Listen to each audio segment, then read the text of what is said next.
اے خدا، میری دعا پر کان لگا اور میری منت سے منہ نہ پھیر۔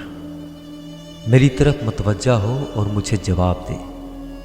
میں غم سے بے قرار ہو کر کراہتا ہوں، دشمن کے آوازہ سے اور شریر کے ظلم کے باعث، کیونکہ وہ مجھ پر بدی لادتے اور قہر میں مجھے ستاتے ہیں۔ میرا دل مجھ میں بےتاب ہے اور موت کا ہول مجھ پر چھا گیا ہے۔ خوف اور کپکپی مجھ پر طاری ہے، ہیبت نے مجھے دبا لیا ہے، اور میں نے کہا کاش کہ کبوتر کی طرح میرے پر ہوتے تو میں اڑ جاتا اور آرام پاتا، پھر تو میں دور نکل جاتا اور بیابان میں بسیرا کرتا۔ میں آندھی کے جھونکے اور طوفان سے کسی پناہ کی جگہ میں بھاگ جاتا۔ اے خداوند، ان کو ہلاک کر اور ان کی زبان میں تفرقہ ڈال، کیونکہ میں نے شہر میں ظلم اور جھگڑا دیکھا ہے۔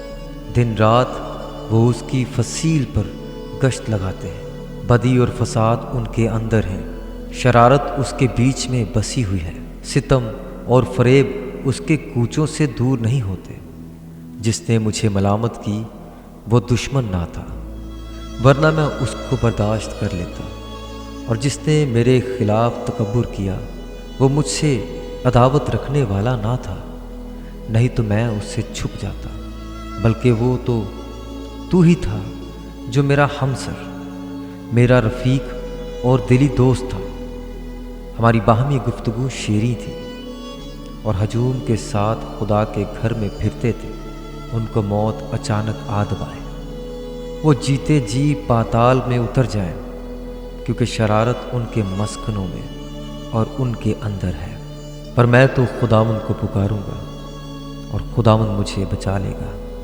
صبح و شام اور دوپہر کو میں فریاد کروں گا اور کراہتا رہوں گا، اور وہ میری آواز سن لے گا۔ اس نے اس لڑائی سے جو میرے خلاف تھی میری جان کو سلامت چھڑا لیا، کیونکہ مجھ سے جھگڑا کرنے والے بہت تھے۔ خدا جو قدیم سے ہے سن لے گا اور اس کو جواب دے گا۔ یہ وہ ہیں جن کے لیے انقلاب نہیں اور جو خداوند سے نہیں ڈرتے۔ اس شخص نے ایسوں پر ہاتھ بڑھایا ہے جو اس سے صلح رکھتے تھے، اس نے اپنے عہد کو توڑ دیا ہے۔ اس کا منہ مکھن کی مانند چکنا تھا اور اس کے دل میں جنگ تھی۔ اس کی باتیں تیل سے زیادہ ملائم پر ننگی تلوار تھی۔